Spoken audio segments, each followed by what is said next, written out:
Greetings, family. This is Bomani Tyehimba. Welcome to Pan-Africanism Towards Nationhood. We're building a global Black business pipeline. And family, we're here reporting live with our Black Star Pan-African Community Energy. And this is Brother Baba Azibo from Black Star Pan-African Community family. And this is Bomani Tyehimba from Black Star Pan-African Community and Africa for the Africans Towards an Investment. And we have a wonderful show for you today. We always do our best to make sure we give you incredible updates on our futuristic vision of building a Black Star Pan-African community in Africa. And so tonight, our topic is Marcus Garvey vision of Black Star Repatriation and Pan-African community in Gyaahadze, Ghana, West Africa. And you're live with Bomani and Azibo Johnny. Greetings, my brother. How you feeling today? I feel great. I feel great. Yes, this is right up your alleyway as far as subjects and connections. So definitely want you to talk about how you got into this movement, as far as Pan-Africanism, as far as nationhood, as far as just having a vision to see our children build a future, just like our ancestors envisioned. Yeah, what we're doing is continuum. It's a continuum. The revolutionary struggle is a continuum. It's not overshadowed by the latest thing that's out there that's covering the globe. It's a continuum. It's just like evolving. We're evolving into gaining our own freedom. We are. How I got into this was trying to figure out who the hell I was. Why was my lips so big? Why was my nose so big? Why did I hate myself so much? I started asking questions. I even asked questions to I was in the choir, in Flint, Michigan. I even asked the pastor questions about, the reason for, why do we have to worship a white guy with blonde and blue eyes? So it led me from one thing to another. I read Soul on Ice. I read Destruction of African Civilizations, and you even got some books on that. But really, what brought everything home was an organization called the Shrine of the Black Madonna. I'm pretty sure you probably are familiar with it. Well, I think you mentioned to me that you was a member of it at one time, of this group. Yes, that's how I got the name Bomani Tyehimba. And the Shrine of Black Madonna is also in outside of Detroit, and Houston is also here in Atlanta, Georgia. Right. Yeah, perfect, man. Appreciate you building the foundation. That's a good thing. We're cut from the same cloth as far as African ancestral spirit and energy, and just the nation building energy that we learn when we do an organization, or you work with organization like the Shrine of the Black Madonna and other Pan-African organization in America. That's right, brother. And it was a journey, just like your favorite quote with your organization is a journey of a lifetime. Well, this is literally a journey of a lifetime, because you don't be a revolutionary one day and then be something else the next day.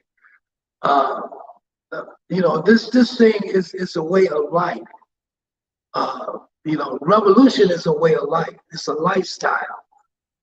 You incorporate it in your life, or just you're in the way. Get out the way. Move out the way and let people come in that are serious about creating change for Black folks. And why am I in this? Because I love myself, and I learned how to love myself. I learned how to love my people by loving me, finding out who I was, you know, getting rid of the self-hate, you know. We started out in Detroit.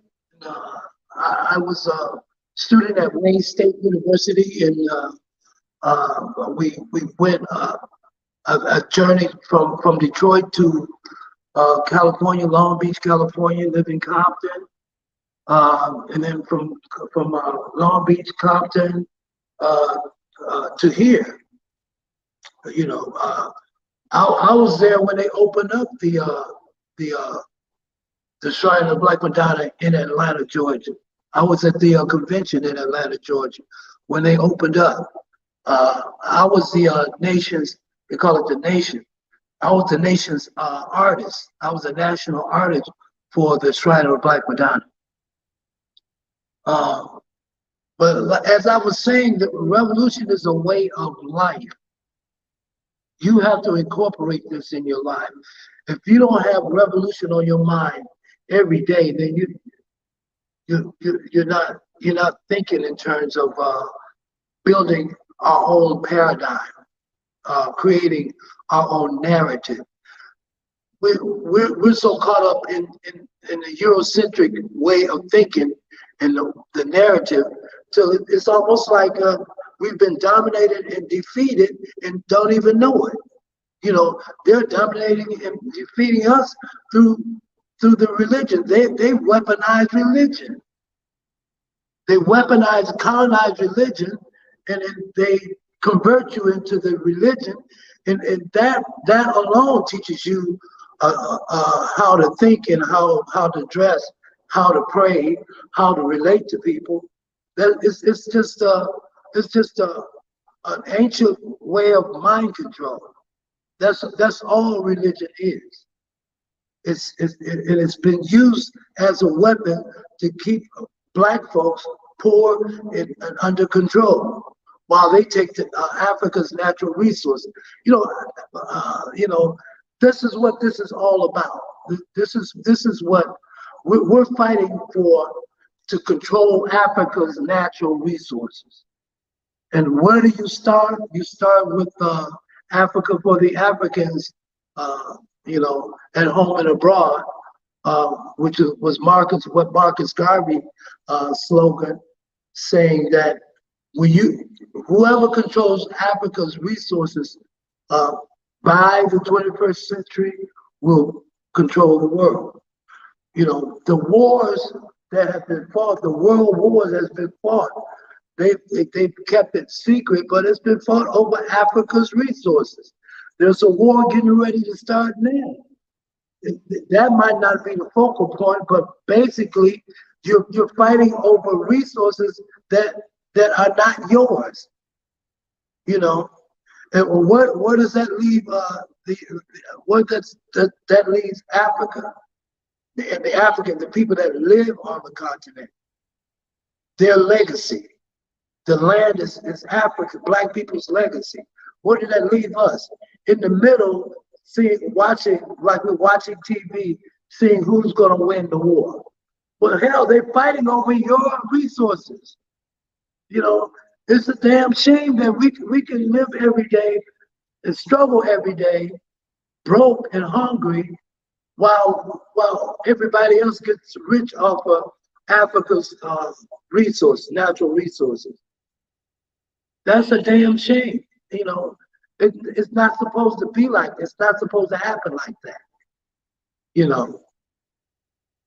So, I mean, just like I say, you know, love is the only thing that's keeping me. The love of my people is the only thing that's my motivation, is keeping me doing this, you know. And when I dedicate my life to this cause, you know, we were born to be revolutionaries. Black folks, Black men are born to be revolutionaries, not to be dominated by a system that is trying to destroy our very souls. It's just like I was saying about religion. Religion have been weaponized. Islam is not, the modern day Islam is not the way, it's not black folks' religion. You know, a lot of people say well, Islam is the black man's religion. No, it's not. That religion came from an Arab nation. You know, Christianity, after the Arabs enslaved us, then the Arabs told white folks how to enslave them. The only thing is white folk came with Christianity. They came with Christianity, weaponized Christianity, and converted black folks into Christians. So you got the largest religions on earth, which is three largest ones, is Judaism, Islam, and Christianity, you know. So, I mean, when is enough going to be enough for black folks? When are we going to wake up and say, we need to go back to the basics. We need to go back to our organic mindset. When are we going to wake up and realize that, just like Malcolm X said, we've been played, we've been bamboozled, we've been tricked, we've been fooled, you know. And the awakening is just what it is. It's waking up from all of this bull crap and saying enough is enough. Just like Sister Arikana is saying, you know, they had the conference that it wasn't the Nicene conference, but it was similar. It was a conference where they divided up the different sections of Africa and made them all of these different sections. Each individual conference, 1884 to 1885. Yeah, they made it. They made it individual countries, and that makes it difficult for Africa to become a united nation. Rather than us going to the United Nations, we need to have a United Nations in Africa, period. Just for the continent of Africa, period. Maybe that would motivate us to get a global military force to protect Africa's resources. Maybe that'll wake people up. Maybe it might unify us. You know, we have enough resources to make our own weapons, to make our own military, our own type of African style weapons. We got mineral resources that have never even been discovered yet. As a matter of fact, they found what was equivalent in the movie called Black Panther, which is vibranium, is electric rock, electric stone. I don't know whether it's made of metal or what, but it's got very powerful electromagnetic charge to it.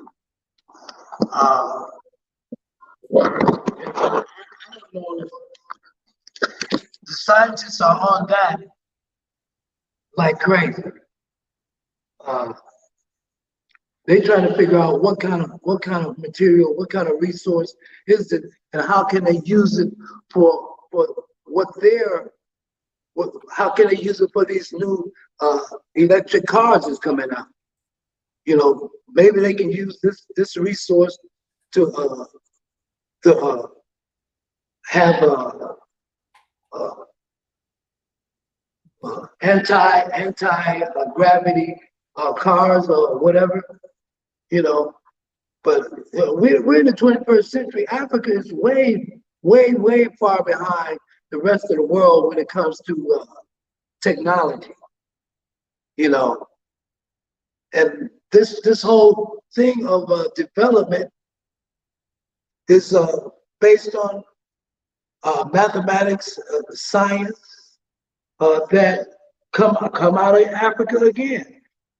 We don't get any credit for anything, period. Black folks do not get any credit for nothing.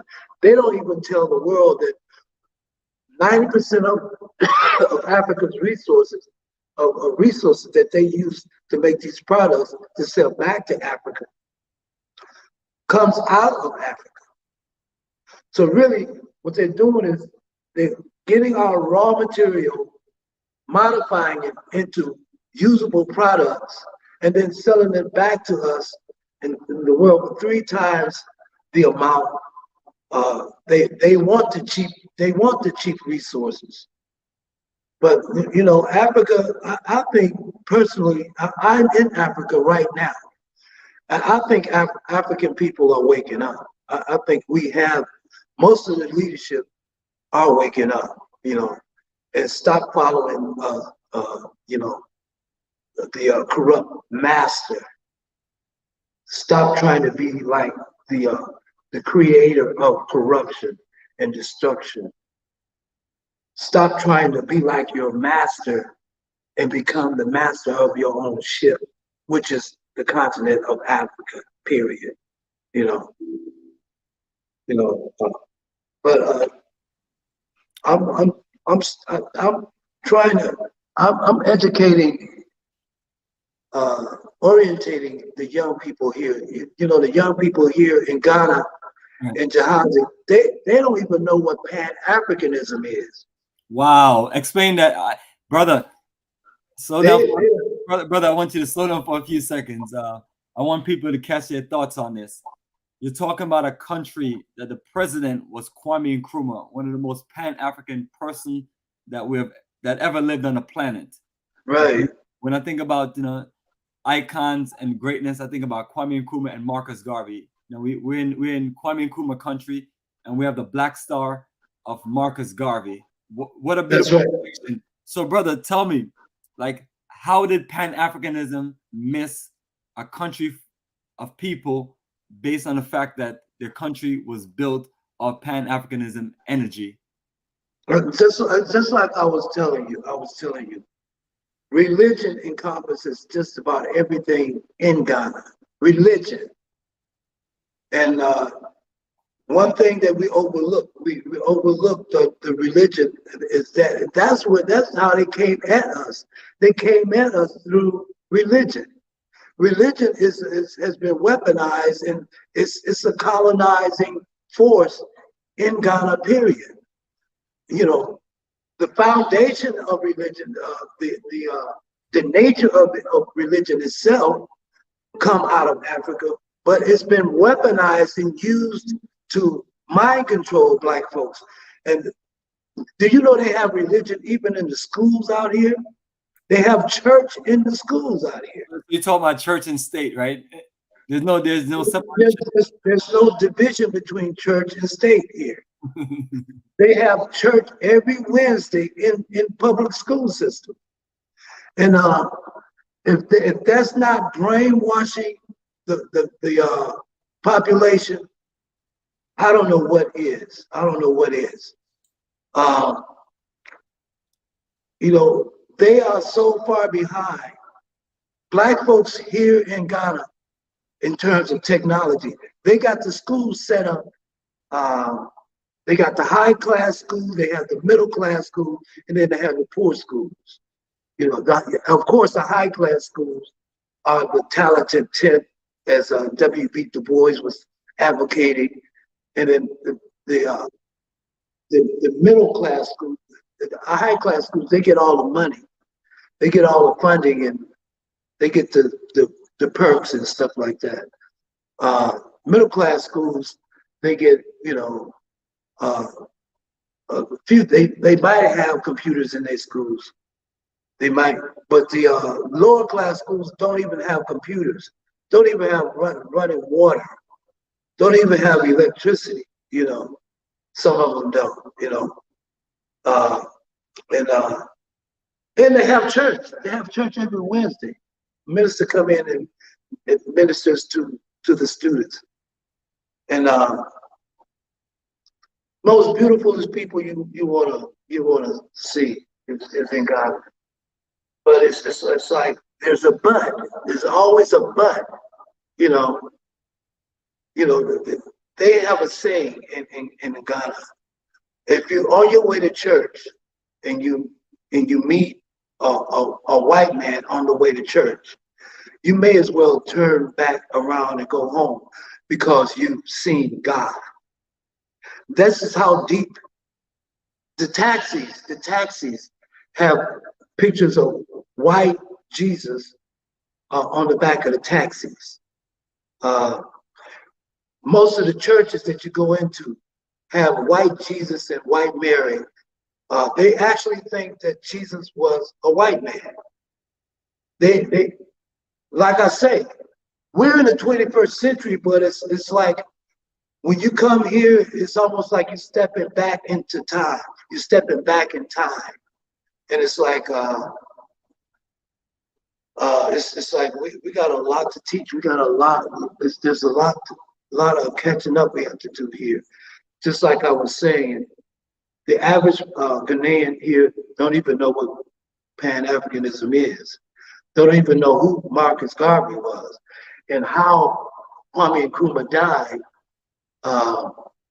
It's not clear as to they don't even touch on that the CIA was instigated in this whole Kwame Nkrumah Africa for the Africans United States of Africa. You know, they encourage the leaders to have their own individual countries, and each country, like Belgium, Portugal, England, Britain, all of these different countries just got leaders to run the country while they were over in their own countries. So that's called neo-colonialism. You know, they didn't get rid of colonialism. They didn't free Ghana. Ghana wasn't free, wasn't independent. They just pretend like it was independent. You know, celebrating Independence Day for Ghana. Ghana still isn't independent. You know, most African countries are not independent. They're being ran by foreign. They got a yes sir boss. They got a yes sir boss. The yes sir boss are the presidents of the countries. You know, so there are certain leaders, certain presidents of these countries that are not scared enough. They use fear to control it, and not afraid to get to die for what they believe in, for their freedom. What I'm saying is this: is that if you say anything contrary to what capitalism or neocolonialism is about, then you come up missing. They just bump you off, you know. So it's better to be corrupt and to take the bribes of the slave master than to just die in office, or them kill you in office. But basically, back to Kwame Nkrumah, it was a CIA attempt. It was a coup. Basically, that's what it was. You know, they say he died of cancer, but you know, and they said that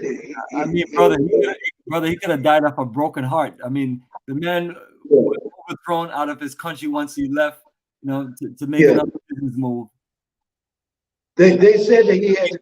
I would have died from a broken heart and a heart attack or something. You know what I'm saying? Yeah. But it's sad the way they have treated black folks and the way they still are treating us worldwide.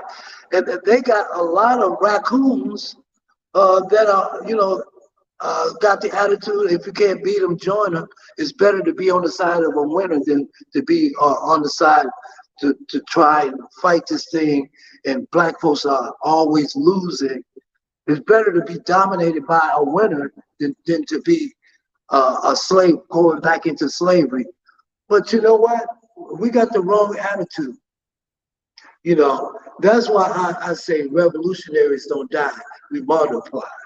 You know, that's why I say, you know, people talking about they retire, you know, and, you know, you're a revolutionary until you're in your grave and you die. You know, there's a lot of folks that have died doing what I'm doing, you know.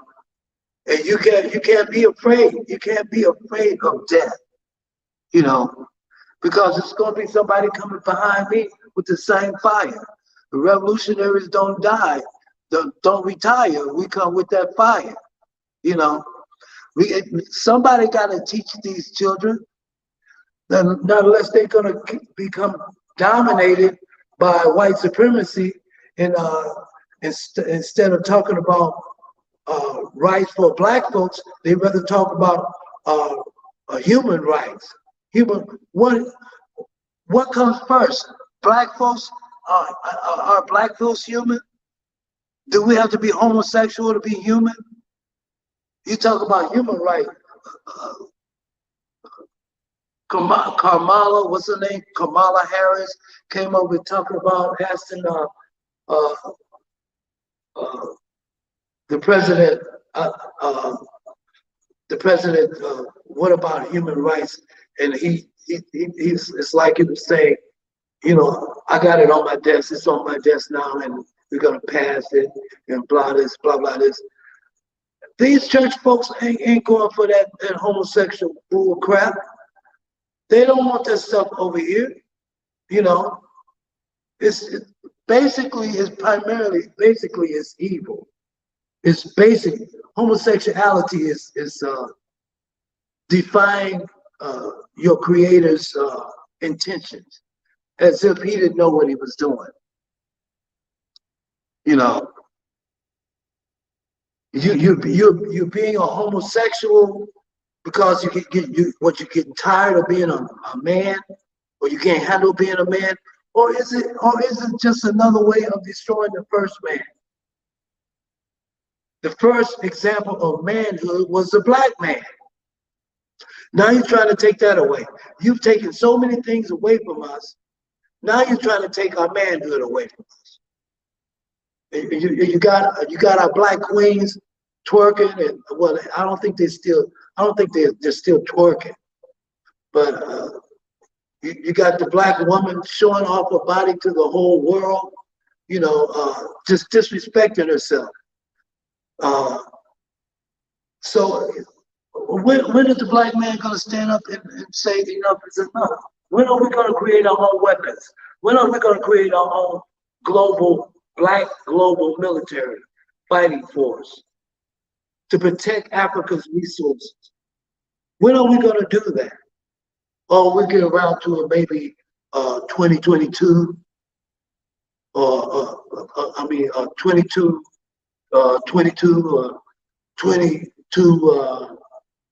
30 or what? No, you know what? We on the verge. We could be on the verge of becoming extinct if we don't wake up and stop following this destructive entity that's all in our heads, all in our minds, all in our souls, trying to tell us what to do. You know, how can you tell the first people on earth what to do? You tell me that. You know, Pan-Africanism has been around even before Marcus Garvey. You know, and I personally think Pan-Africanism is a spirit. You know, it's a spirit that says, wake up, black man, wake up, black woman, enough is enough. How long are you going to let these people dominate you, control the way you think? Malcolm X say, if you send your kids to be educated with your slave master, by your enemy, what you think is going to happen? You can't control your kids anymore. Why do you think you can't control your children anymore? Because your enemy is educating your kids, your children. You know, so Pan-Africanism, we need schools, we need institutions.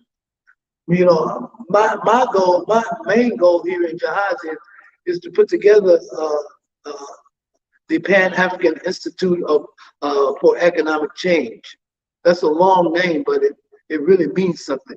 We need economic change because that is the only way that we're going to free ourselves is control our own economics and not having this whole so-called new world order type crap coming out, trying to say that, hey, we got this, we're going to control your lives, we're going to control your children's lives and your children's lives.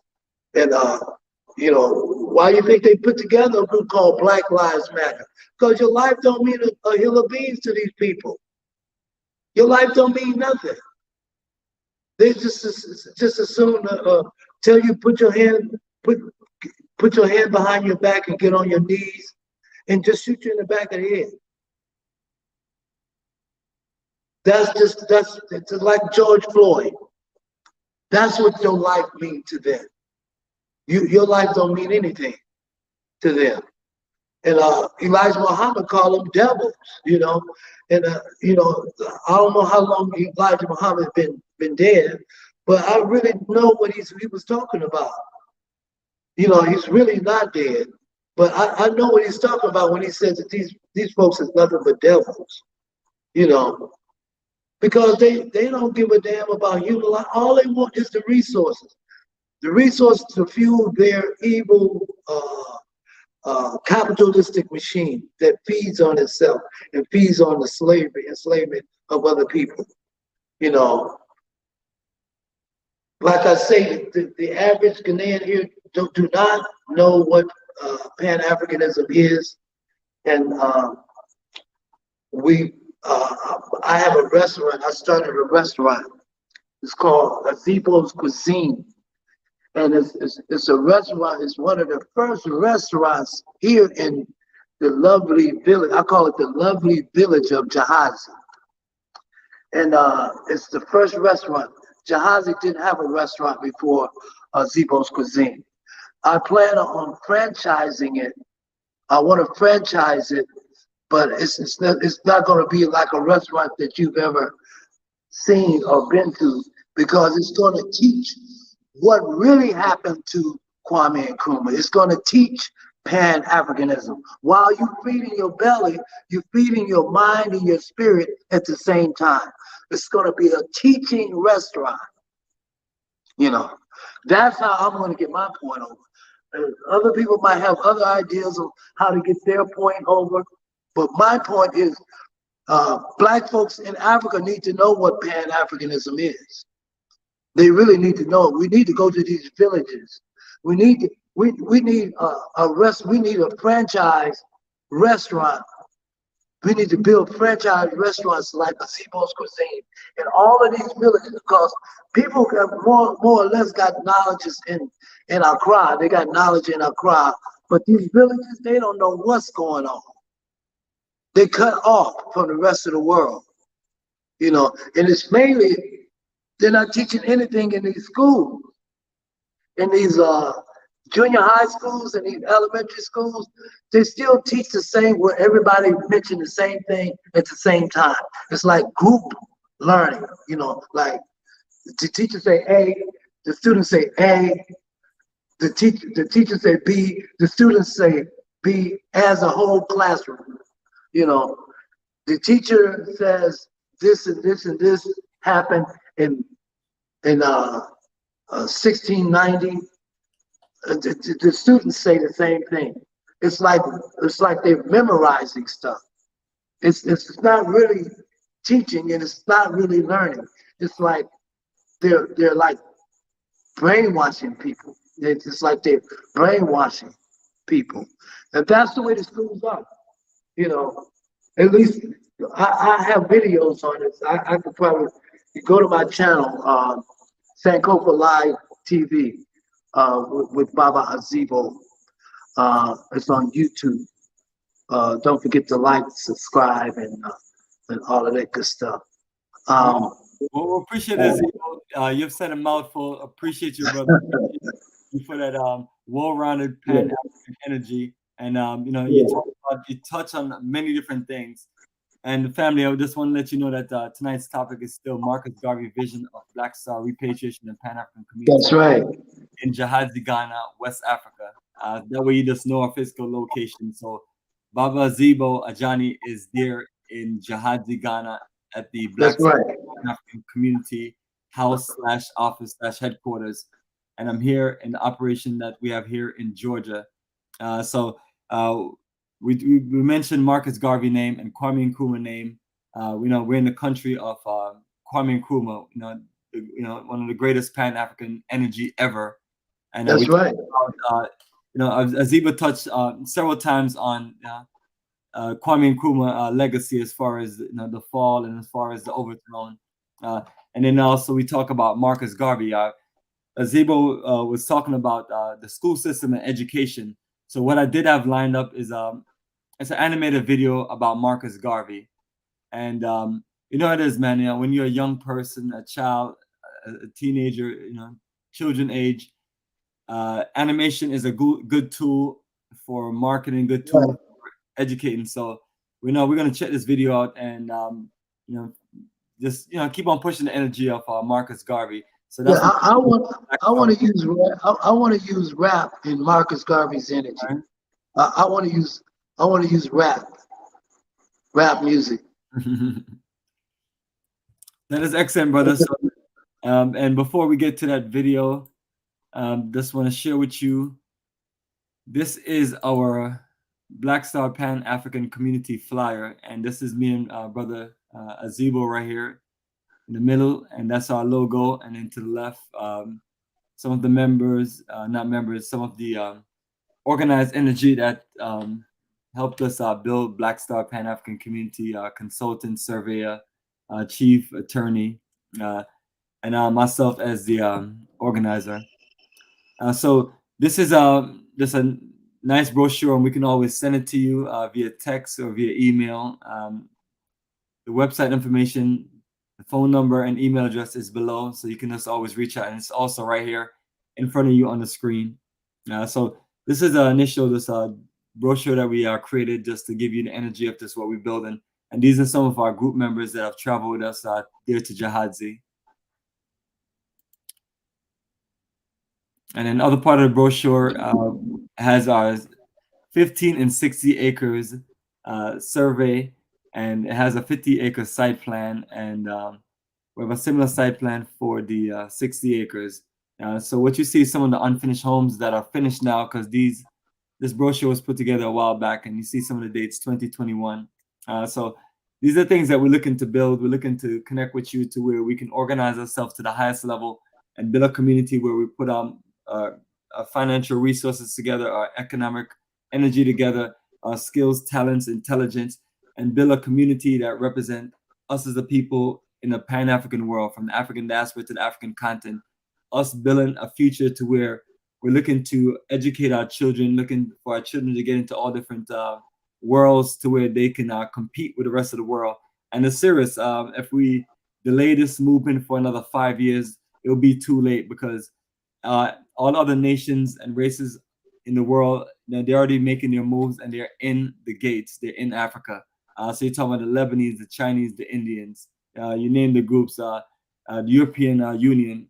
So that's what we're dealing with. So, when we're talking about blackness, we talk about race first. We talk about Marcus Garvey, Pan-Africanism, Pan-African energy. When we're talking about it's the whole nation building, we have to just literally just look to where we can just put our energy together and build what we need to build. So the vision of this 15 and 60 acres, 15 acres is a straight up a community where you have a business and technology center where we run all of our operations, and you have a community center. And so these are big spaces that we're looking to build to where we can just run all of our programs. And then the 60 acres is commercial, and it's also residential. So from apartments to residential lots to just a whole world of just commercial aspects. And then beyond the 60 acres, we also have access to the beach and other parts of the town. So we're encouraging other people who wants to bring their investment, their ideas of development to build a beautiful black town to where we can enterprise as a people. definitely love to talk with you. And I'm always telling anyone, if you're interested in the vision, what we're doing, just reach out. We can have a conversation. The number I have there, the email, is specifically for business, for those who are serious, who want to connect with us. So that is our brochure, and I'll be working on new updates and updating it. And the next thing I want to show is, because we are on the way to Ghana, and we'll be there in Ghana in 20 days. So what I have for you is our schedule.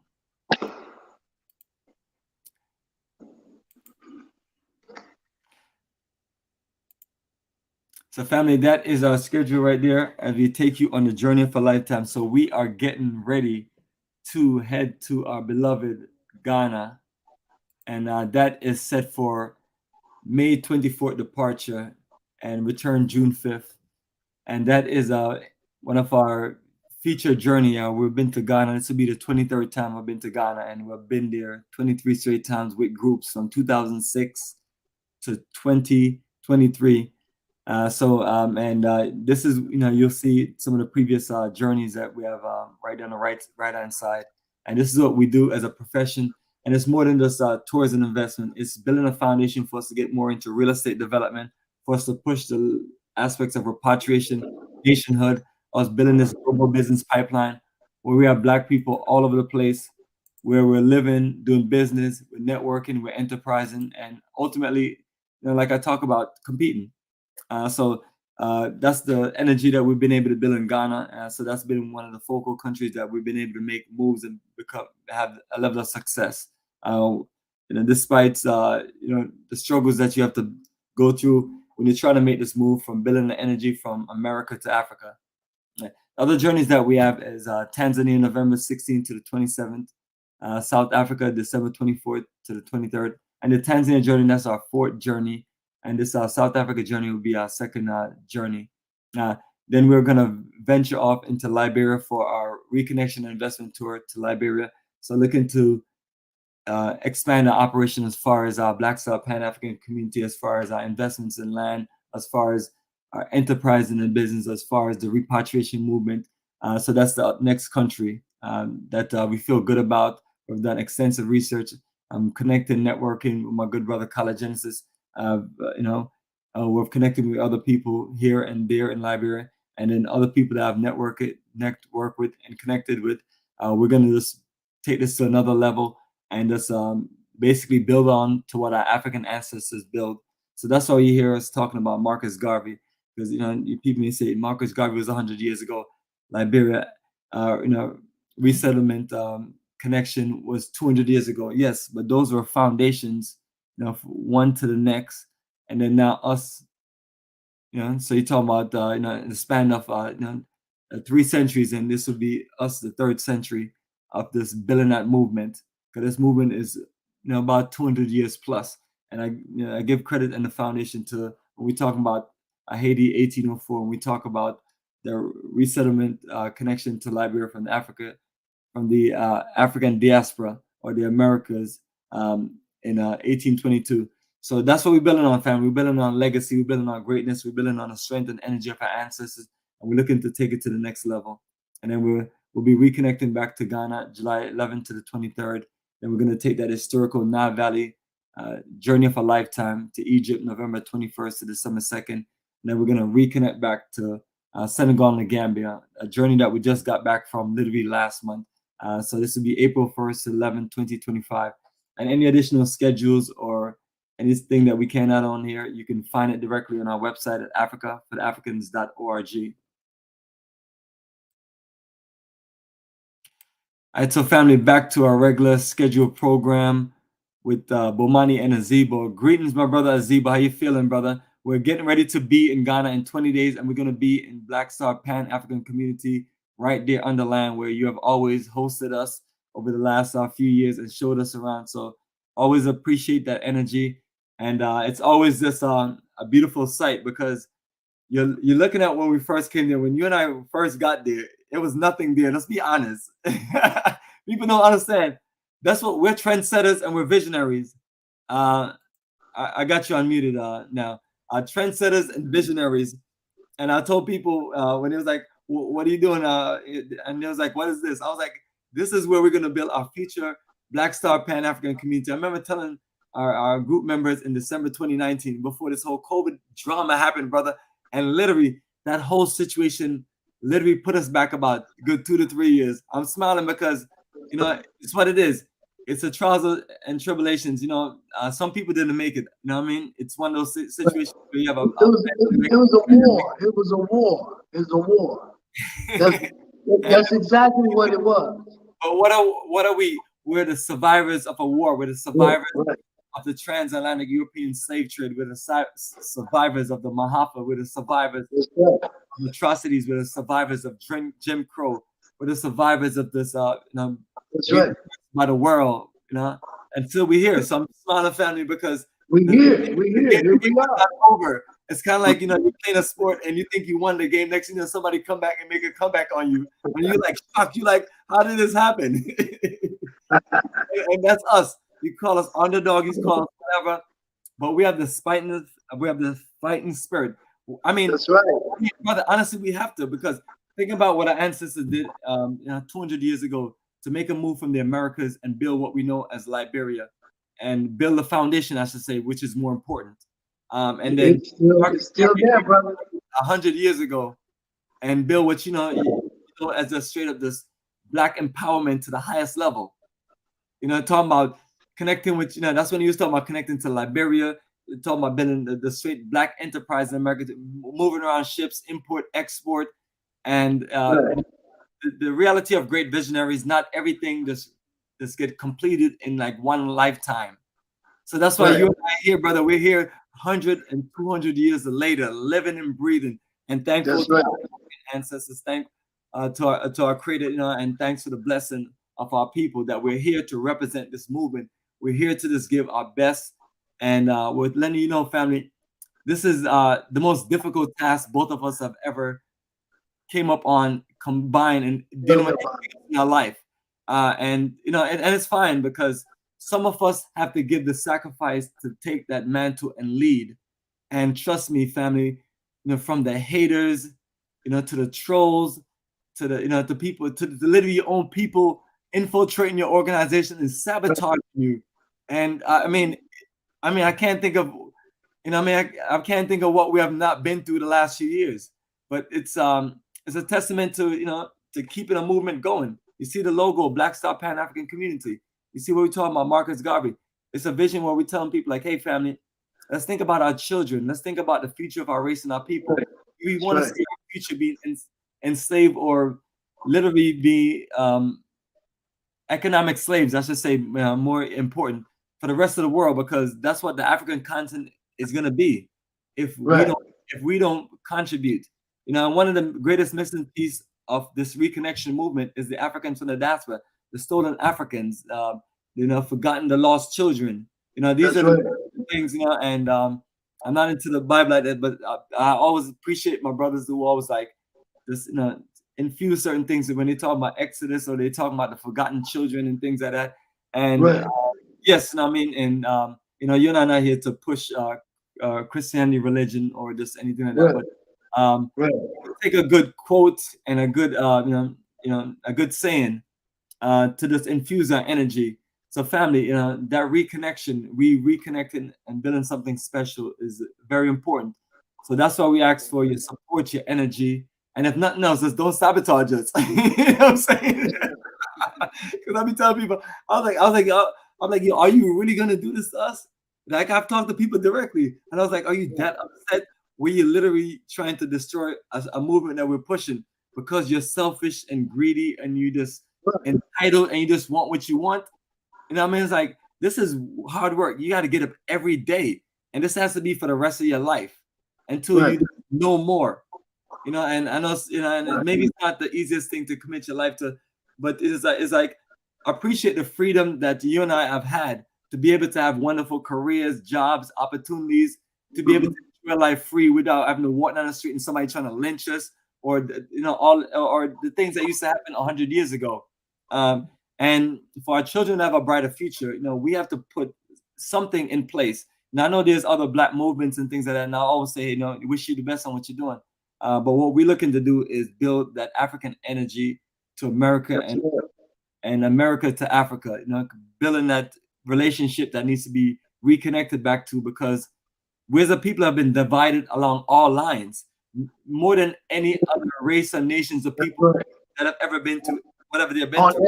Every level, on every level, and the most wickedest level. So, not trying to make any excuses, you know, but saying that we're gonna just do what we need to do, because, and I know some people have issues with being called black or want to run away from the situation. I'm like, you know, it is what it is, family. But they need to listen to their ancestors. The ancestors for our glory. The ancestor spirit is real. It's real. Yeah, they're empowering us. That's why we're here building this community. That's why we've been able to survive. You know, it's kind of like you being you know, you're running a revolutionary government and you're surviving assassination attempts. You know what I'm saying? Right. Sabotage and things like that. You know, but when you're trying to push for certain changes, it's never the simplest thing for people to understand. Like, you know, a lot of our people here in America don't get it, and a lot of our people there in Africa don't get it. They're like, what is Bomani and Azebo up to? What are these guys telling us? What are they talking about? Well, we're talking about what our ancestors built 200 years ago and 100 years ago. We talk about us being that current generation that needs to define what we're looking to do. And that's right. You see the big banner up there, brother. It's Pan-Africanism towards nationhood. So I'm telling people, no, support energy. Like I'm always telling people, we need publicists. We need people who can write grants. Be able to connect with us as investors. Be able to expand the vision. We have done the heavy lifting. We're built a foundation in somewhere where people want to know, like, where's Gyaahadze? What is Gyaahadze? I hear that all the time. I was like, before it was an unknown town outside of Winneba, but me and Baba Azebo, Ajani put it on the map. There it is, right there. So both of our YouTube channels show a lot of videos in Gyaahadze, and I know people like, what are these guys showing us? What we're showing you is the opportunity for us to build a town together as Black African people in the diaspora and the African continent. You know, we have our partners there in Ghana. We have people there in the community. We have the children, most important. We have the orphanage that we have empowered. We have nonprofit groups that's going to be working with us so we can work with the children in the community, because if you're not building something for the children in the future, you're wasting your time. You know what I mean? Right. And if you're not putting our children in a better situation to compete and to get them educated on the world of technology, business, and what's going on, we're wasting our time. So I'm asking people to give some of your precious time. You know, you can travel with us on one of these tours. You can come visit us in Gyaahadze. Right. We need teachers. We need supplies, teachers, engineers, scientists. We need community developers, builders. Because what we're telling you, literally, I'm dead serious. I know we talk about our 15 and 60 acres, but we're talking about a whole town that's beautiful. Right. And then also there's a beach. So when you talk about places like Myrtle Beach, Palm Beach, Miami Beach, you're talking about Panama City Beach, all there in basically South Carolina and Florida. You know, this is we're talking about Gyaahadze Beach. Yeah, we're talking about something unique. You know what I mean? Like Azeba, one of the first things we be franchising is that restaurant right there on the beach. You know what I mean? And when we talk about activities, when we talk about chilling, enjoying paradise, and this is it, family. So we're excited, and no matter what people have thrown at us, no matter what the hardship has been in the struggle, we're here smiling. We're thankful, because it's not everyone get a chance to be of the changing of the history and the future. That's right. Because most of us are we're fine with just accepting the status quo, which is nothing wrong with that. You know what I mean? I always tell people, just enjoy your job, enjoy your career, enjoy life and things like that, but also open your mind to connecting with some of us that are doing something to empower us as a people. That's right. Like first you gotta be recognized. They have to recognize who we are. That's how they join us. That's how they support us. Once they recognize who we are, then it's I see. These are actual freedom fighters. These are actual revolutionaries. You know, it's not like something you see on TV. Revolutionaries do exist, believe me, especially the real black revolutionaries. They exist. They might not be in white media. They might not be televised. It's just like it says, the revolution will not be televised. They might not be on mainstream TV, but hey, we behind the scenes take care of business, bro. You know, you might talk to a bunch of raccoons every now and then that says that it doesn't exist or that Pan-Africanism is dead. Pan-Africanism is going through a renaissance. Black folks are going through a renaissance, period. Black folks are changing. And when black folks change, that's when the world changes. When we change the world. Why? Because we're the first people. You know, you're saying, why does that matter? It matters. It matters very, very important. It's very important because why does Black lives matter? That's important. It's important. You know, you're saying that we got this. We got this. Well, you know, a lot of people don't want to admit it. The Jews say that they are God's chosen. But how can you be God's chosen and you wasn't a Jew in the first place? You know, if you really want to go with religion and all of this other stuff, I call it spirituality. You can call it religion if you want to. You know, but religion and spirituality is two different things. I think we started off as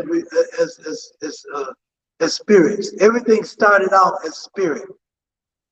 You know, you have to think of something before it materializes into the material world. So I mean, everything begins with spirit. And I think we're missing out on our own revolution because we think so much like the European till it is. A lot of us think that we are European. A lot of people, a lot of black men, a lot of black folks think that we're European. And some of us don't give a damn whether we're European or not. We just want to be a woman when we want to be a woman, and the women want to be men when they want to be men. You know, it's that Eurocentric mindset. You gotta get back to your organic mindset, the first mindset, which is being black, being a black person on the face of the earth. What is that? What is that like? What is it like? We've lost that, and this is what our ancestors. This is how our ancestors communicate with us. They're trying to tell us that we've been dominated so much that we've lost who we really are as a people. We're beginning to lose that. But the Renaissance is taking over. Black folks is changing. I don't care how much the media, the white media don't show it. But we're taking this demon by the damn reins and we riding this bad boy. We riding this demon. That's exactly what we're doing. What I want to do with this restaurant is build a one-of-a-kind restaurant. And we also have an ice cream company that's called a Dream Ice Cream Company. And we have a product that we manufacture, original product, original vegan tasting ice cream made out of coconut milk. It's called Dream Cream.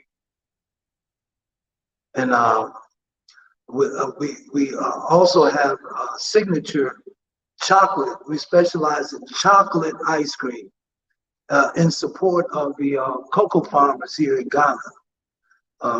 You know, the cocoa farmers, we want to set up a drive to support the farmers by buying chocolate here in Ghana and making it out of ice cream. We make some of the best vegan chocolate ice cream that you think you went to Garvey's heaven and back, or should I say, it's an experience. It's a taste experience that you just gotta taste it, and it's really, we're gonna make it a norm to come to Ghana and taste the chocolate ice cream here in Ghana in support of the Ghanaian cocoa farmers. You know, I want to build on that product, those two products, Dream Cream and our specialty is chocolate ice cream, and then Azebo's Cuisine, which is featuring Jamaican and Ghanaian dinners, jerk chicken and Ghanaian cuisine at the restaurant, all under one roof. So yes, brother Azebo, brother, you're on fire, man. yeah, I'm telling you, brother, if you was a white person, you wouldn't have time to even get on this live with me right now. You'd be so busy with all kind of white folks offering you all kind of investment and trying to donate to you, trying to do all kind of things to you, and trying to say, hey, man, this is beautiful. Let's build this up. You know what I mean? Look at what I got here. It's this. I don't call this begging. I call it help us participate. Help participate in our revolutionary movement. Yeah, that hole has to be a little bigger because that's only for coins. Yeah. It's for coins, but you can fold some $100 bills in there and put it in there. You know, we need our soft serve machine of our chocolate ice cream. Black Star Pan-African Community Economic Youth Movement. And then this says in really light letters, money for jobs. Hey, I'm not sitting here sleeping every day and getting up late and trying to find something to munch on. I'm steady thinking about you know, I even got this idea. I don't want to put too many of my ideas out here, but I wanna dive into well, brother, so what I did was I put my information up. So if anybody want to send anything, they can send it right there to the information right there, and we'll get it over to you. And as you know, I'm always looking to get additional resources so I can just get to you. That's and right. I really appreciate it, brother, as a vice president of the operation, just holding it down. And you're someone that, you know, you don't make any excuses, you don't give any reasons. You just do what you got and you get the job done. Just do it. Just do it. Just do it. Revolutionaries don't retire. We come with that fire. Support that energy there. And when you're in Ghana, I do plan to reach out to us so you can visit our community and just check it out. We've never been ashamed to show you. If I can show you the land when it was a jungle, then I can definitely show it to you now because we have homes. They call it the bush. They call it the bush. Yeah, I mean, I keep on remember. The good thing about it, all these videos we have on our YouTube channel on the Black Star Pan-African community. So you can literally go back to the first set of videos where we're walking and my son Bomani the car is like, you know, Daddy, are we there yet? Are we there yet? Just like children when you're driving somewhere, like, actually there yet? Are we gonna get there soon? And I was like, I never been here before. I'm like, wow. I'm on the adventure, and 20 minutes later we're there after this walking. So it's when we talk about grassroots, we're building something special from the foundation up, and it's something to where our ancestors would be proud of. And we can only do so much based on, I'm always telling people I do a whole bunch of business, and I'm always using my business, profits to invest in, nation building. And I've been doing that for over a good part of 2 straight decades. And I would never stop doing it, because I really feel like, if we strongly believe in a movement, we should invest in it. We shouldn't just talk about it. And I think I personally feel that's the issue on YouTube, where it's so many, so many clowns out there that's literally portraying, fantasizing about Pan-Africanism versus actually living the life and doing the work. So, family, when you're looking at me and Baba Azibo, this is the world we live in. We conference on a regular basis about updates and decisions we need to make. And right now, the biggest thing is just getting all the legal papers done. We're making sure that security is there in the premises. We're making sure we build public relations and things like that. So Aziba, let me know if you want to take a break and talk. What I'm gonna do is I'm gonna remove these banners, and I'm gonna play our featured video talking about Marcus Garvey's animated video. So let me so you can mute yourself and take a break at the same time while we play this video. So let me get the video up. And family, we're building a serious movement, and this is a serious movement because we have no choice but to build. We need to build because everybody else is enterprising. And by the time we turn around, our African continent, will be taken over by foreigners, invaders, and neo-colonialists, and so on and so on. But the best thing is for us to build relationship with our own people in Africa and just work it out. So family, on that note, let me share with you one of our featured videos.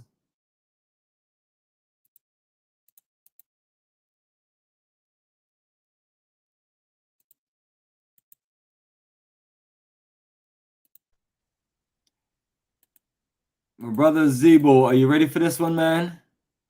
You see the title? You see the title of it right there? You and I, we always, I always tell people that, from me I've done a Brazil journey, and as wonderful and incredible that was, we made sure the majority of the journey was based on education, based on us feeding our mind, feeding our brain, and things like that. No matter how much you're in paradise and you're enjoying life. So we're gonna play this video, and we'll be right back with you.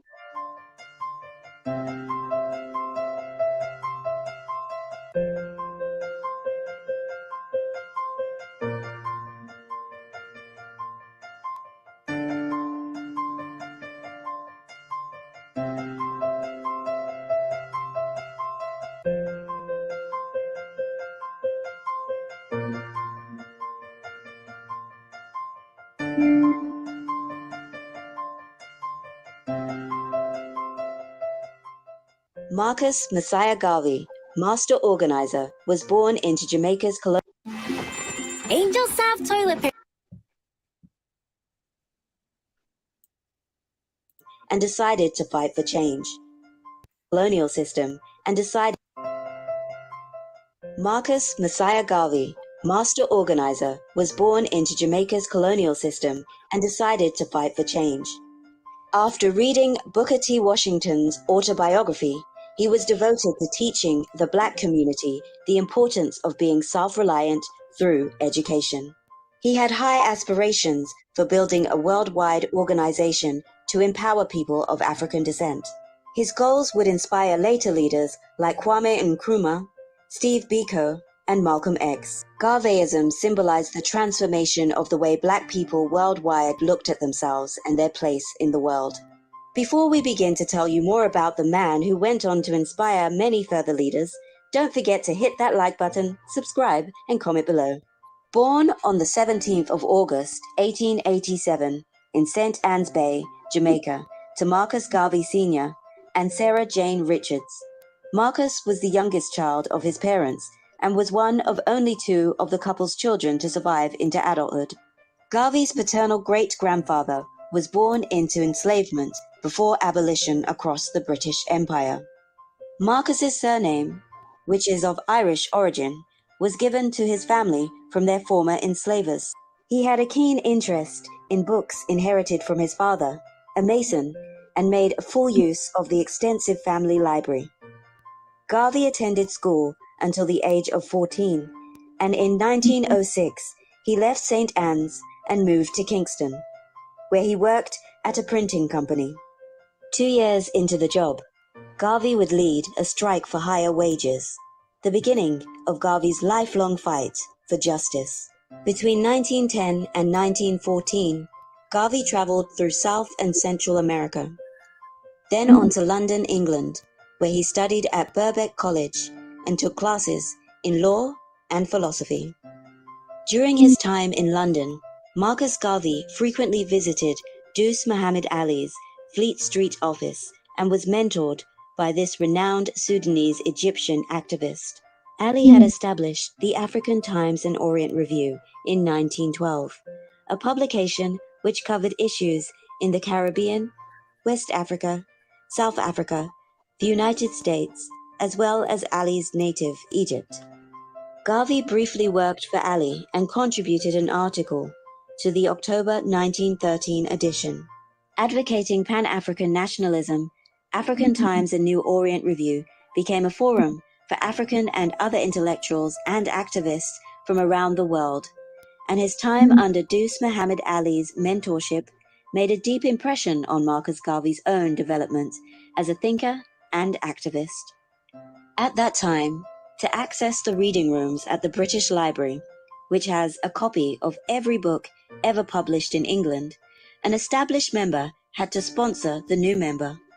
Dost Muhammad Ali sponsored Marcus Garvey's application, and it led to one of the most meaningful experiences during his stay in London, discovering the autobiography of Booker T. Washington, Up from Slavery. Washington believed African Americans needed to develop themselves and demonstrate to white people that they ought to have equal rights in America.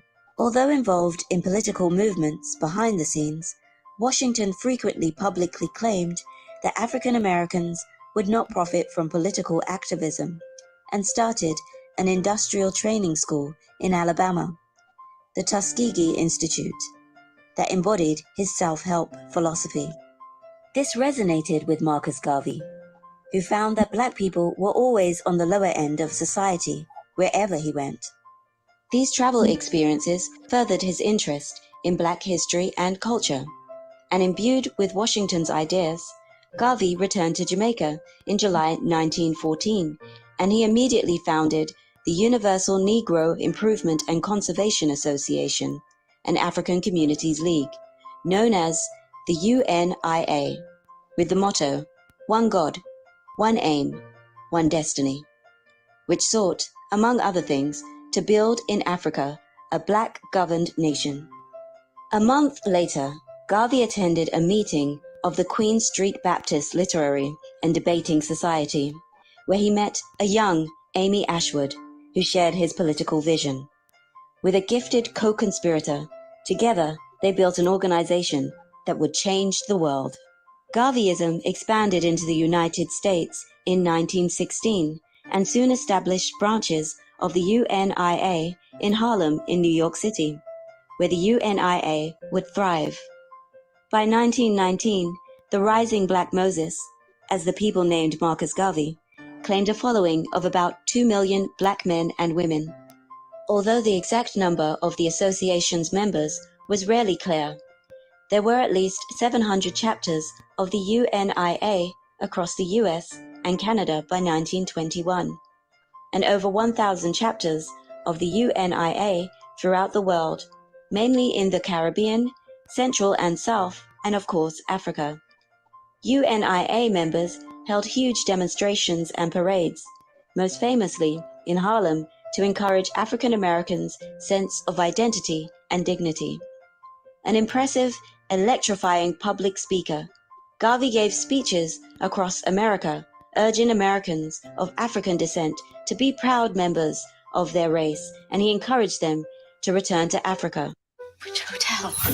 Somebody say which. Homeland and use their talents and energy in Africa. They're members of their race, and he encouraged them to return to Africa, their ancestral homeland, and use their talents and energies to create a great nation there. An idea which became known as the Back to Africa movement and attracted thousands of supporters in the diaspora, as well as inspiring African nationalists who took up Garveyism, cry of Africa for the Africans. Garveyites were strong believers in creating their own spaces, with Black-owned businesses and establishments, an important tool for freedom. From the platform of the Liberty Halls worldwide, they spoke of a new Negro, proud of being Black. The Negro World, the UNIA newspaper, Black people read about the exploits of heroes and heroines of the race and the wonders of African culture. Garveyism taught that Black people would only be recognized when they were economically and spiritually strong, preached an independent Black economy within the structure of white capitalism, and inducted a Black spiritual leader, a flag, and a Black national anthem. The UNIA established the Negro Factories Corporation, the Black Star Shipping Line, 1919, and a chain of businesses including grocery shops, restaurants, a printing press, laundries, and a hotel. In 1920, Marcus Garvey presided over an international UNIA convention with delegates representing 25 countries, which produced the Declaration of the Rights of Negro People. The convention ended with a parade of 50,000 Black people proceeding through Harlem's streets, led by Garvey in a striking display. Through the UNIA, the Garvey family created a great spiritual and cultural and political movement, inspired by the idea of communal pride, economic empowerment, self-respect, and an affirmation of African heritage. Although the organization lost influence and members in the 1920s and was a shadow of its former self by Marcus Garvey's death in 1940, Garveyites and Garveyism remained an important force for social change. No organization dedicated to uplifting Black people has enjoyed a global membership on the scale of the Universal Negro Improvement Association. The teachings of Garveyism inspired canonical Black thinkers all over the world, from the Negritude intellectuals in France to the ANC Youth League and Pan-African Congress in South Africa, to anti-imperialist activists across the Caribbean, to the US Black Panthers. Malcolm X is perhaps the most famous child of the Garvey movement. His parents were early UNIA members, and Marcus Garvey visited the family home in the early 1920s. Some UNIA chapters still exist now, 100 years after the Garveys first built the organization. And if you're lucky enough to visit Jamaica, you can learn more about Marcus, Amy Ashwood, and Amy Jack Garvey by visiting 76 King Street in Kingston, where Liberty Hall, the former UNIA headquarters, has been transformed into a museum, research center, and reference library, community center, and heritage site. And in National Heroes Park, you can visit the monument to Marcus Garvey, Jamaica's first national hero.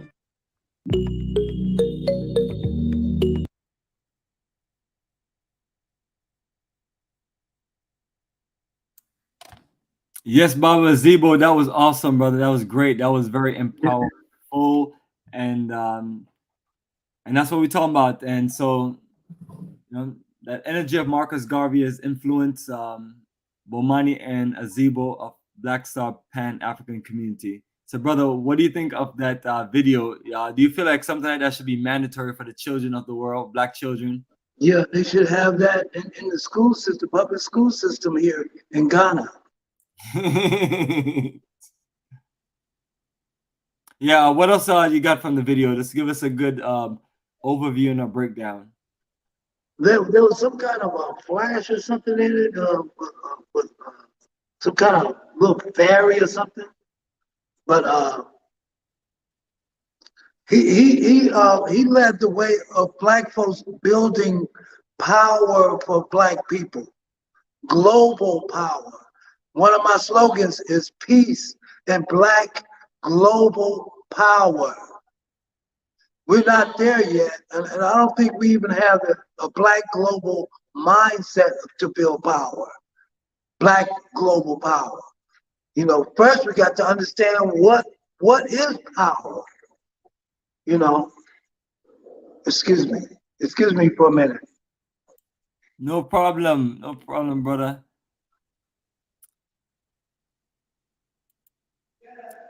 And family, Azibo has to make a move, so let me get into it with you.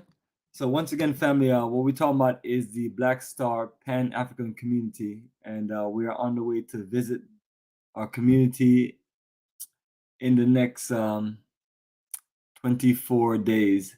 So very excited about that. So we'll see new homes going up, and we just keep on building energy in the town and the community.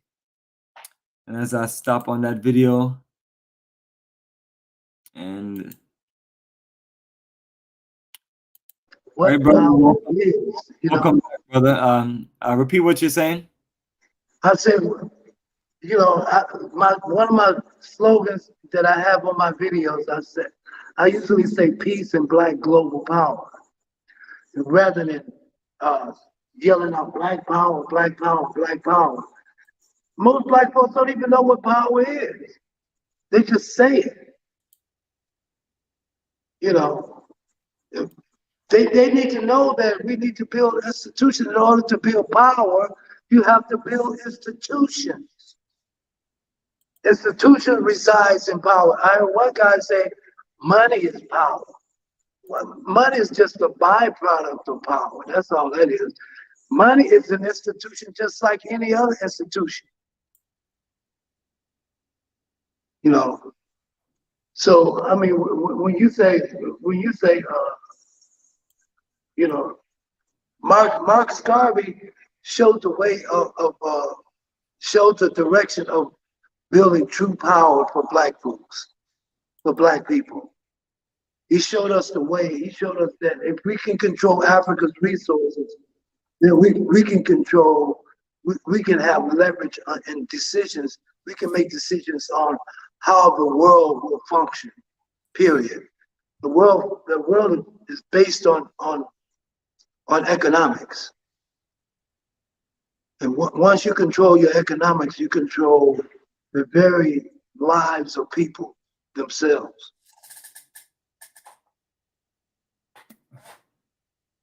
You control the jobs, you know, you control what? Once you control economics, you control the resources, you control manufacturing. You can even, through economics, you can even control the politics. You know, you can just about do anything through economics. And most people in Ghana don't even know what economics is. Don't even give a damn. They really don't care about all of that stuff. You know, all they try to do is survive. Period. You know, that's all they try to do.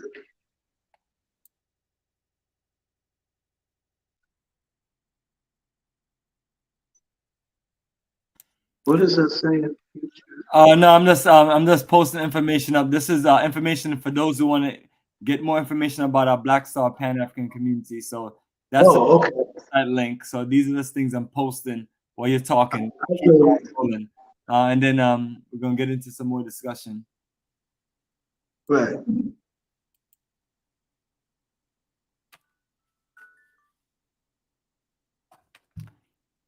Yeah, I mean, like in the U.S., they running for pillar to post, you know, protesting.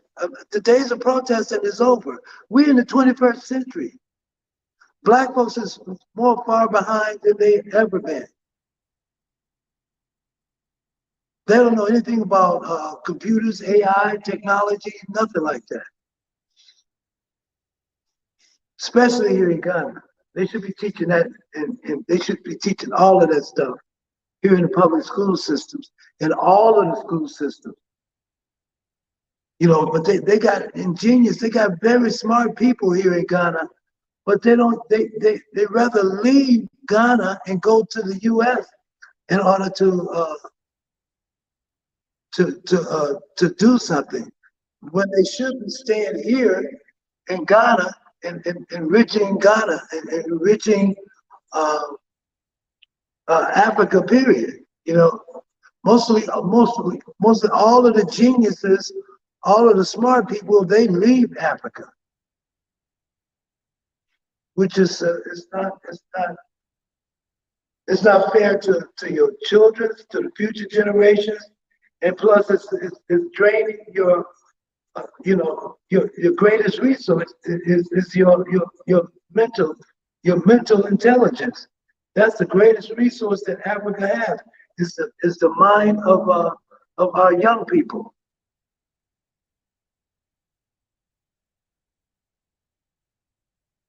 Which is being siphoned over by the white supremacists, the white paradigm. Excuse me, just a minute.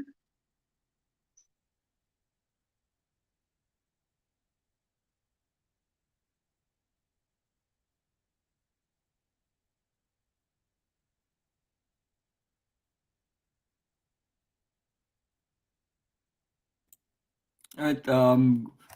While Azebo is making a move, I'm gonna start our next video and last video before we close out.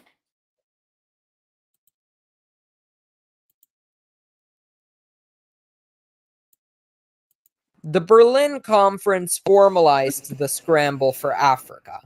The Scramble, a term coined by the British around 1884, was a period of time in the late 19th and early 20th centuries where several European powers explored, divided, and conquered the continent of Africa. All right. Yes, brother. Can you hear me? Let me unmute you real quick. There you go. Can you hear me? Yeah. Yeah, that video was the last video I was gonna play, which is the Berlin Conference. It's about a 13-minute video, but definitely want to make sure that you finish sharing what you're sharing, and also any other updates that you haven't given about the community, the town. Just share, because as I'm letting everyone know, we have that big 60 acres of land. The 15 acres, unfortunately, is all sold out, and working on getting the final set of people their final survey paperwork, so they can just work on what they need to work on. So we're going to be focusing on just working some good game plans to just build as much infrastructure and close out on a few legal things that we need to close out on as far as this final paperwork. So the goal is that 60 acres. So little by little, making progress, and we have influenced other people also to start moving to the town. You mentioned, this town is blowing up, brother. Like you were saying, that there was nothing here when we first got here. Was that 3 years ago or 3 years ago? Yes, about 3.5 years ago. Yeah, and now, I mean, it's just like overnight, and the town was dead. It was like the people was like they were under some kind of spell or something, you know. It was like they was like they had the funny expression on their face, like they was living in the pits, you know. Then when I bought the 2 units to build my restaurant and my ice cream company, everybody was wondering what I was doing, you know. And I told them that I'm gonna, because when I get up in the morning, I want to eat breakfast, you know. And there's nowhere you can go to eat breakfast in Gyaahadze. There was nowhere you could go. So I decided to build a restaurant. and that turned out to be a great idea. And it's just like people just started. One guy wants to build a gas station down the streets. There's a few people that's building houses up and down the main road. Uh, uh, uh, this is Gyaahadze Estates. When we first got there, Gyaahadze Estate was like what they was clearing the land. There was nothing there, and the most incredible thing is that we got the first unit that they ever built. Right. We're in A1. A1. You can't get no further than that. I mean, that's like number one, period. And you know, we're running a number one A1 operation also. You know, it's because this is our life, man. I mean, you don't play with your life. You know, you see, we're serious about what we're doing, and we're not behind a computer typing on some keys and running our mouths. We're out here actually living what we're talking about, you know, and we're going through all kind of difficulties of what we're dealing with every day. You know, every morning I wake up 4 or 5 o'clock in the morning before even daybreak, and take my shower and go through my notes and go down to my little shop and do some building. I'll call it nation building. You know, building the first restaurant in the village of Gyaahadze. That right there is enough to just think about. You know, if you don't think you're hitting any home runs, just think about that. The first home run was getting over here in Africa, period. You know, following the spiritual energy of the voice of your ancestors. You know, they wouldn't let me rest in America until I got a plane ticket and came over here. You know, the ancestors, they've been protecting me and lead me all the way. You know, and I just feel grateful that, you know, that I'm a part of this whole thing of you know, this whole movement. You know, it's beautiful. It's beautiful. It's a beautiful feeling, you know, to know that all of the heroes that you've been reading about, Malcolm X, Marcus Garvey, Du Bois, and all of these different Pan-African type people, that you're literally a part of this movement. That's a dynamic, that's an overwhelming feeling, you know. Wow.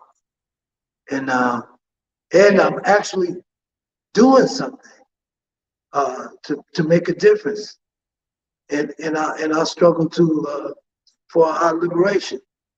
And I know what it takes for us to liberate ourselves. We have to unhook our minds from this European Eurocentric mindset. We have to stop thinking like Europeans and start thinking like what the Creator made us to think, made us to think like. We have to think like black folks, like us, not like Negroes, or not like what black folks, the street folks call niggers, the N-word or whatever. We have to think like our original selves as being black, being African. You know, and I don't know that there's a lot of people that say that we didn't come from Africa, or you know, all of this whole philosophy type stuff. But we did. We all came from Africa. Because it depends on how far back you want to go. Our DNA finds itself and originates in Africa. You know, and a lot of people like to say, well, We didn't go. We never was in Africa. We didn't come. We didn't go to Africa. We didn't come from Africa. We never did. We didn't come from nowhere. We was always here. You know, you got those type of people. Well, Yeah. even though you were always here on this piece of land, the land itself was hooked to Africa, okay? At one time, it maybe wasn't called Africa, maybe Gondwana land or Pangea or whatever you want to call it. It was still Africa, period. You know, and even if we changed the name, you still came from whatever the name we changed it to, whatever. You know, people try to make things more complicated than what it is. You know? And if you want to stay and fight and be defeated in the belly of the beast, so be it. You know, you want to die with the beast. If the ship is going down, you want to die with the captain, or as Malcolm say, "Massa, we sick." If you want to have that type of mental attitude, go for it. You know, but I know who I am. I know where we're from, and I know what I got to do in order for us to be free as a people. You know, that's why I'm in Africa. That's why I have this restaurant.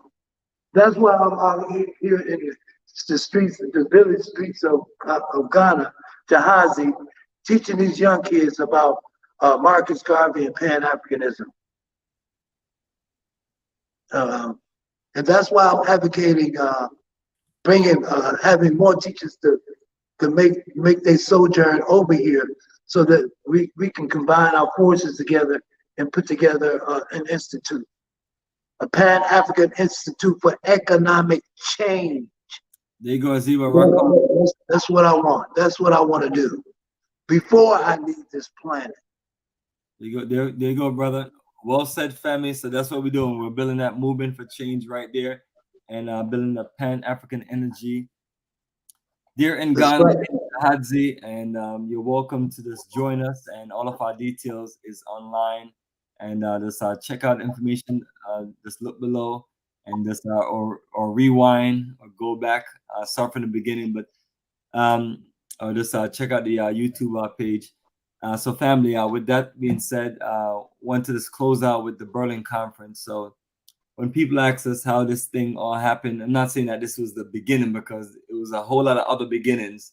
But this was the foundation of the you know, what we'd call the puzzle, you know, the carved up part of Africa. So we're gonna play this video and then we're gonna close out, and then we're gonna reconnect back with you. Another live stream where we just talk more about the community and more about the same thing, the future of what we're building. But let me just hear from our good brother, College Genesis, before we play the video and close out.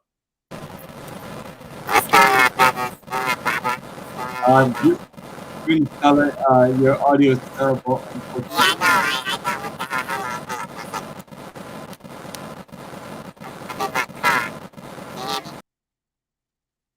Unfortunately, our good brother, audio is not rolling good. So what we're gonna do is just play the video and we're gonna close out, and then we'll just connect with good brother. The Berlin Conference was a series of negotiations between 13 European nations and the United States, where these major forces met to decide how they would pursue the division of unclaimed African territory. This conference spanned over 4 months, from November 15th, 1884 to February 26th, 1885. By the end of the conference, these powers decided how they would divide Africa amongst themselves, producing, other than the established boundaries between colonies, the 1885 General Act. This act declared the neutrality of the Congo River Basin, guaranteed freedom for trade and shipping for all states in the basin, forbade the slave trade, and rejected Portugal's claims to the Congo River estuary, thus making possible the founding of the independent Congo Free State by Belgium. This is important because Prior to the scramble, Europe had been slow to realize the benefits of claiming African land. Until the 1870s, they were mainly claiming coastal colonies, primarily along the Mediterranean and the African Deep South. Before the conference, European diplomacy in Africa was practiced in the same manner as in the Americas, forming trade relationships with tribe leaders. Other than trading posts along its coast, Africa was largely ignored. However, this changed as a result of Belgium's King Leopold II. By the mid-19th century, Africa was seen as ripe for potential for exploration, trade, and colonization. In 1876, King Leopold II announced his plan to fund an expedition to explore the Congo and followed through in 1879 by sending Sir Henry Morton Stanley there. In that same year, France began to build a railway located east of Dakar, the capital of current-day Senegal, in the hopes of tapping into potentially large markets in the Sahel region of Africa. They also joined Great Britain in seizing financial control over Egypt. From 1879 to 1885, Stanley was situated in the Congo as an envoy for King Leopold II, who sent Stanley with the secret agenda of creating the Congo Free State, a large Belgian commercial endeavor in the Congo. France found out Leopold's plans, though, and proceeded to organize its own colonial expansion. French naval officer Pierre de Brazza was dispatched to Central Africa when he traveled to the Congo Basin and claimed territory for France. Meanwhile, Portugal, who already had treaties in place with the Congo Empire, joined this race and quickly formed a treaty with its old ally, the United Kingdom, to block off the Congo Free State's access to the Atlantic. As a result of Stanley's chartering in the Congo Basin, the spheres of control between nations such as Britain, France, Portugal, and Belgium were more clearly outlined. In the coming years, various European powers raced to claim more land and eliminate any minor local rulers with the potential of disrupting European agendas. As France expanded its territory in Africa, such as what is now the Republic of the Congo, as well as Guinea, they inadvertently partially convinced Italy to join the Triple Alliance, an agreement between Germany, Austria-Hungary, and now Italy. In doing so, German Chancellor Otto von Bismarck's carefully laid plans for Italy were disrupted, forcing Germany to get involved into the affair.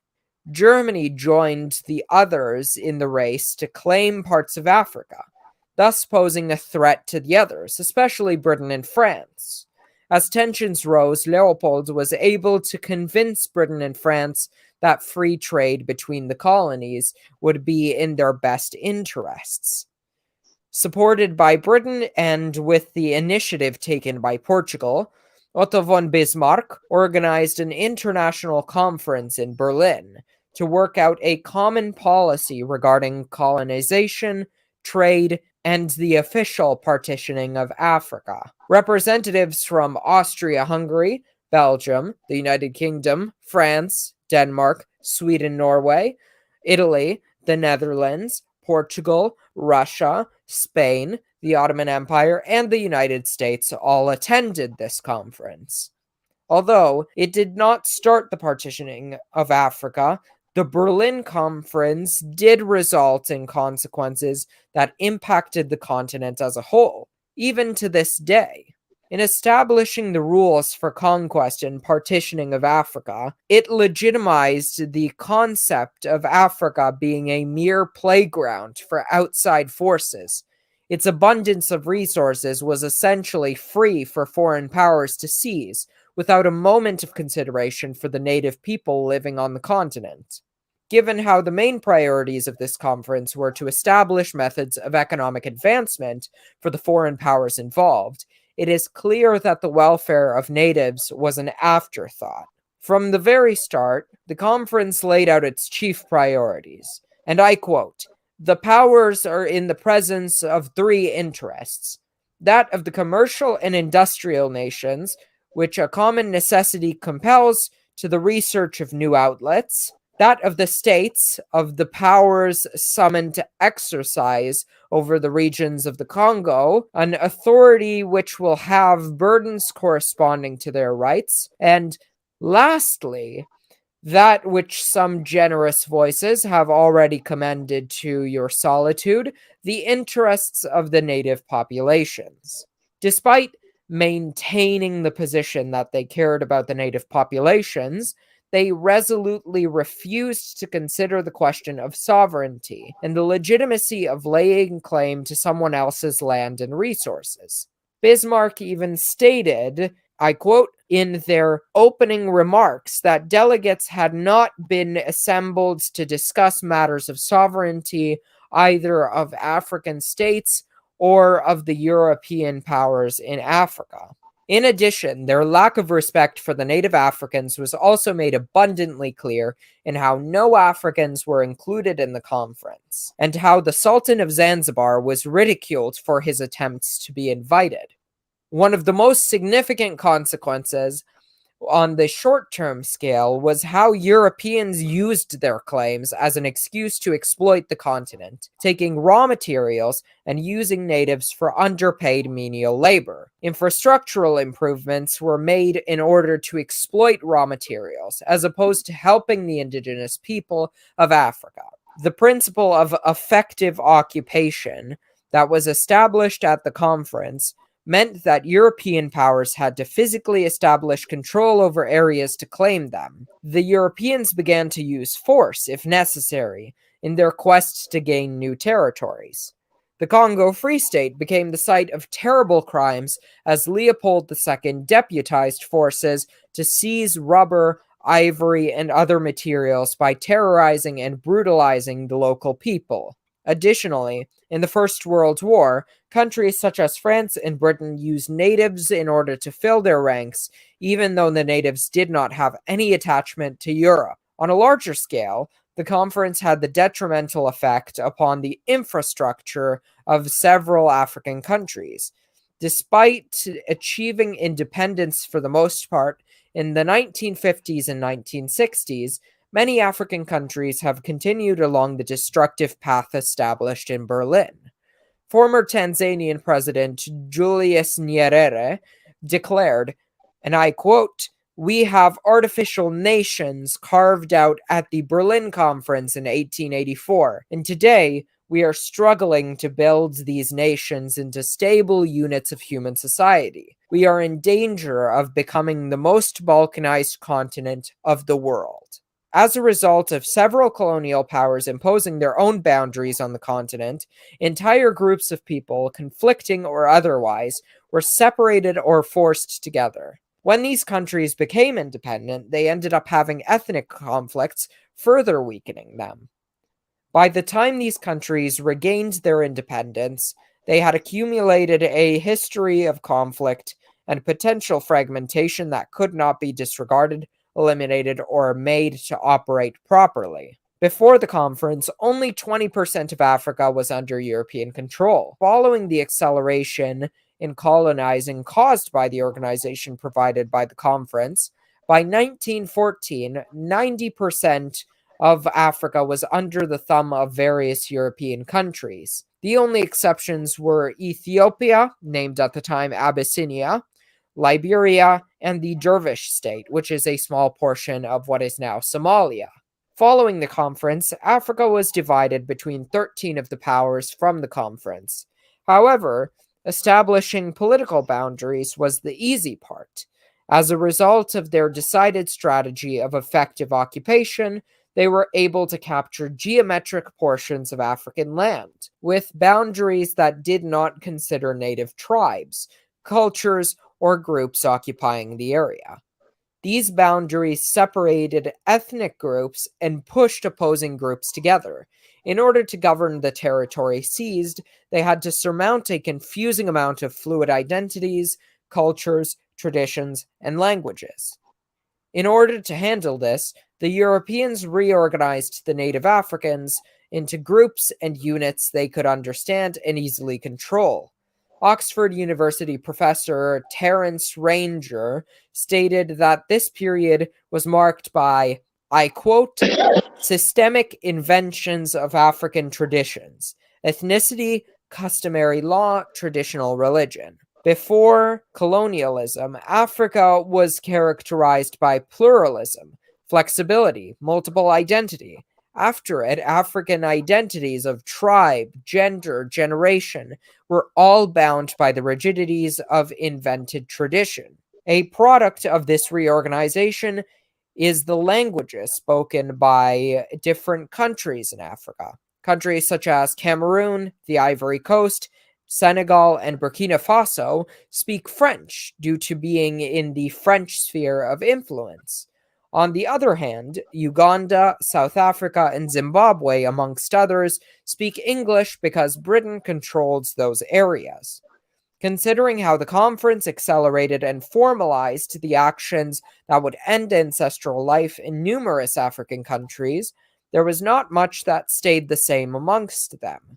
Daily life was drastically altered, with citizens being separated from their identifying groups and categorized in a Eurocentric manner with blatant disregard for the fluidity of their cultures.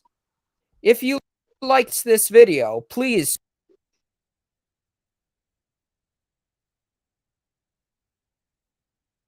Wow. Yes, brother. Yes, brother. So just want to tie that in. So that is it right there, family. So either we build a future for ourselves, or other people gonna come back around and they're gonna just define our future. That's right.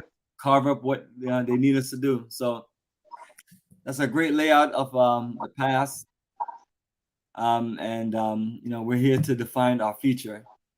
So, brother, let me know if you have any last words before we close.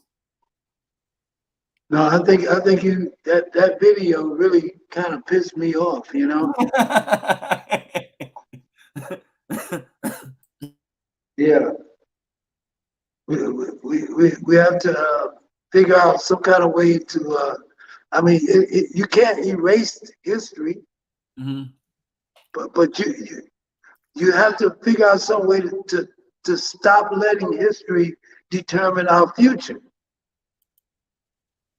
We have to some kind of way we have to be able to control or uncolonize our minds to this whole European